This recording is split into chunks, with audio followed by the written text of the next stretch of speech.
1,00,000 మంది శివభక్తులతో కలిసి మహారుద్రాక్ష పూజలో పాల్గొనండి. వెంటనే కాల్ చేసి మీ పేరును నమోదు చేసుకోండి. హాయ్ హలో నమస్తే, welcome back to Suman TV. Present మనతో పాటు ఉన్నారు corporate soft skills trainer Madhuravani గారు. నమస్తే మ్యామ్. నమస్తే అండి. మధురవాణి గారు, మనం లే ఆఫ్స్ గురించి మాట్లాడుకుంటే ఇండియాలోనే అనుకున్నాం, కానీ ఇది ఏంటంటే అమెరికా వరకు కూడా వెళ్ళిపోయింది. పెద్ద పెద్ద ఐటీ కంపెనీస్ ఏవైతే ఉన్నాయో, మెటా, అమెజాన్ కానీ, ఒరాకిల్ ఇలాంటివన్నీ కూడా ఇప్పుడు ఐటీ వాళ్ళందరినీ కూడా టార్గెట్ చేస్తున్నాయి. ఇప్పుడు ట్రంప్ కూడా ఇమిగ్రేషన్ రూల్స్ అనేవి స్ట్రిక్ట్ చేశారు.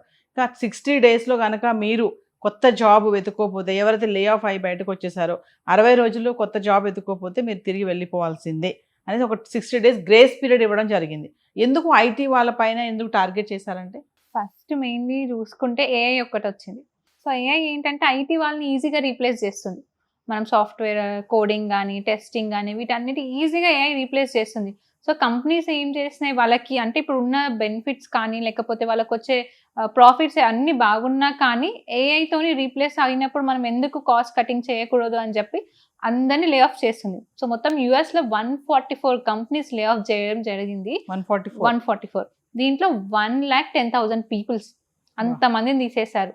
మళ్ళీ దీంట్లో 70% మన ఇండియన్స్ వాళ్ళే ఉన్నారు. సో 70% అంటే మనం కంపేర్ చేసుకోవచ్చు 1,10,000లో ఎంతమంది మన ఇండియన్స్కి దెబ్బ తగిలిందో. అండ్ దీంతో ఏంటంటే ఇప్పుడు మన యూఎస్లో ఒక రూల్ ఏంటంటే, మీకు జాబ్ వెళ్ళిపోయింది అనుకోండి, వీళ్ళందరూ వర్క్ వీసా మీద వెళ్ళారు కదా, జాబ్ వెళ్ళిపోతే మీరు 60 డేస్లో వీళ్ళు ఐదర్ కొత్త జాబ్ అన్న తెచ్చుకోవాలి, లేకపోతే వేరే మీరు ఇంకెళ్ళిపోవాల్సింది కంట్రీ నుంచి, కంట్రీలో ఉండకూడదు. సో కొందరు ఏం చేస్తున్నారంటే ఇప్పుడు H1B నుంచి టూరిస్ట్ వీసా కూడా చేస్తున్నారు. సో టూరిస్ట్ వీసా చేసుకుంటే ఏంటంటే వీళ్ళకి కొంచెం టైం దొరుకుతుంది. అంటే ఇప్పుడు మనం అక్కడ ఏఐ వల్ల మొత్తం లే ఆఫ్సే ఉన్నాయి. ఈ లే ఆఫ్ సిచ్యువేషన్లో జాబ్ రావడం చాలా కష్టం. అది కూడా 2 monthsలో రావడం ఇంకొంచెం కష్టం.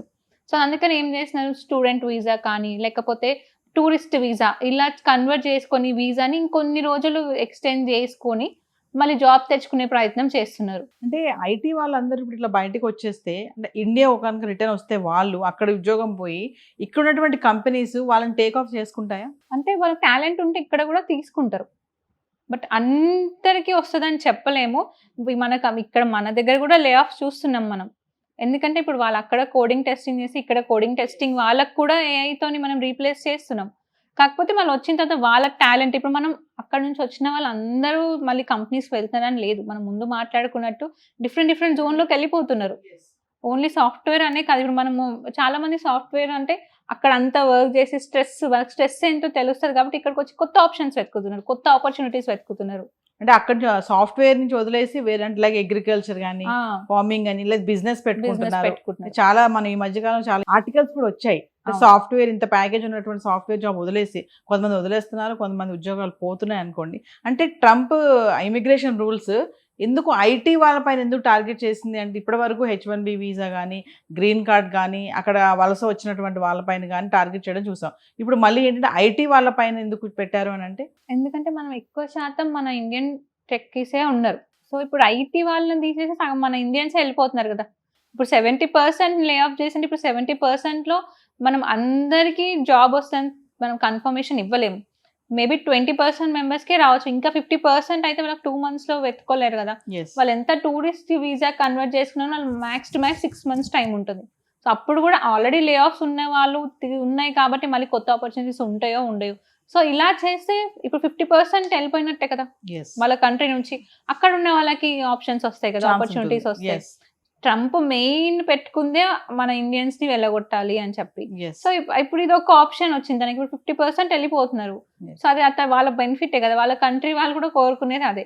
ఏ ఇంపాక్ట్ వల్ల పెద్ద పెద్ద కంపెనీస్ ఇలా లే ఆఫ్లు చేస్తుంటే, మరి చిన్న చిన్న కంపెనీస్ ఉంటాయి, మరి వాళ్ళ సంగతి ఏంటి? అందులో ఉద్యోగాలు చేసే వాళ్ళ పరిస్థితి ఏంటి అంటే, వాళ్ళకు కూడా లే ఆఫ్ తప్పవండి. ఇప్పుడు పెద్ద కంపెనీస్ అంత బెనిఫిట్ ఉన్న వాళ్ళే, అంత ప్రాఫిట్స్ వచ్చిన వాళ్ళే లే ఆఫ్ చేస్తున్నారు. ఇప్పుడు చిన్న కంపెనీస్ అంత ఇన్కమ్ ఉండదు వాళ్ళకి అందుకని వాళ్ళు కూడా కాస్ట్ కటింగ్ చేస్తారు. వీళ్ళకి ఇచ్చేదే ఏఐ టూల్స్ కొనుక్కొని ఏఐ టూల్స్ ద్వారా తీసుకుంటారు. కాబట్టి లే ఆఫ్ అనేది ఖచ్చితంగా చిన్న పెద్ద ఏది లేదు, స్టార్ట్అప్ నుంచి హై కంపెనీ కూడా లే ఆఫ్ జరుగుతుంటాయి.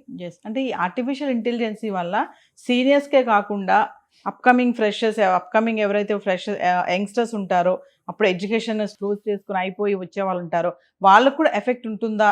వాళ్ళకు కూడా ఉద్యోగాల కొరత ఉంటుందా ముందు ముందు అని అంటే ఏఐ వల్ల?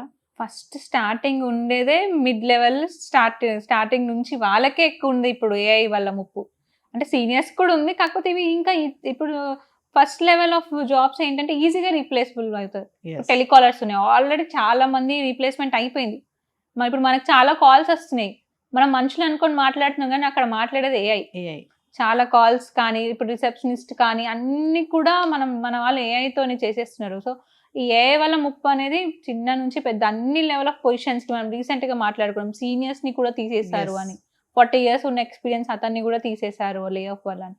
సో కంపెనీస్ ఏంటి ఎంప్లాయీస్ గురించి ఆలోచించట్లేదు, వాళ్ళ కాస్ట్ కట్టింగ్ గురించి ఆలోచిస్తున్నారు, వాళ్ళు ఎట్లా బెనిఫిట్ అనేది చూస్తున్నారు. కానీ ఇప్పుడు వీళ్ళు ఇన్ని రోజులు మనతో లాయల్ గా పనిచేస్తారు ఎంప్లాయీస్ కి, వాళ్ళ అది బెనిఫిట్ లేదు. చూడట్లేదు. Yes. సో అంటే ఇంక నమ్మకం దాంతో పని లేదు, పని లేదు. ప్రొడక్టివిటీ వచ్చిందా లేదా.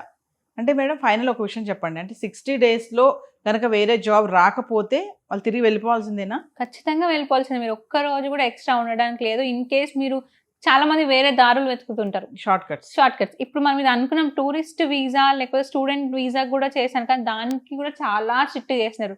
ప్రతి డాక్యుమెంట్ డబుల్ చెక్ చేసి అన్ని ఓకే అనుకుంటేనే వాళ్ళకి ఆ వీసా వస్తున్నారు, లేకపోతే ఖచ్చితంగా 60 days లోపు వెళ్ళిపోవాలి. ఎందుకంటే ఇప్పుడు మనం చూసుకుంటే జాబ్ సడన్ గా వెళ్ళిపోయింది, వాళ్ళు ఆల్రెడీ అక్కడ హోమ్ ఈఎంఐ, కార్ ఈఎంఐస్ అనేవేవో చాలా తీసుకొని ఉంటారు, అక్కడ ఒక ఫ్యామిలీ ఎస్టాబ్లిష్ చేసుకున్నారు కదా వాళ్ళు.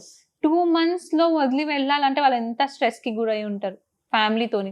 అది కాకుండా వాళ్ళ స్టేటస్ అంటే ఇప్పుడు యుఎస్ నుంచి ఇండియా వచ్చే వాళ్ళు, అది కూడా జాబ్ వెళ్ళిపోయి వచ్చింది అనుకుంటే ఆ రిమార్క్ ఎలా ఉంటుంది, ఒక చాలా మెంటల్ డిప్రెషన్ కి గురవుతున్నారు మన ఇండియన్ టెక్కీస్ అక్కడ. సో ఏదేమైనా ట్రంప్ తీసుకున్న నిర్ణయాలు, అటు సెటిల్ అవుతున్నారు, అక్కడ సెటిల్ అయిపోయాము మనకి ఏమీ స్ట్రెస్ లేదు అనుకునే వాళ్ళకి, ఇటు కొత్తగా వెళ్ళే వాళ్ళకి, చదువుల కోసం వెళ్ళే వాళ్ళకి, ఉద్యోగాలు చేస్తున్న వాళ్ళకి కూడా చాలా టెన్షన్ తెచ్చిపెడుతున్నాయి, ఎట్టకేలకు తెచ్చేటటువంటి కొత్త రూల్స్ అనుకోవచ్చు.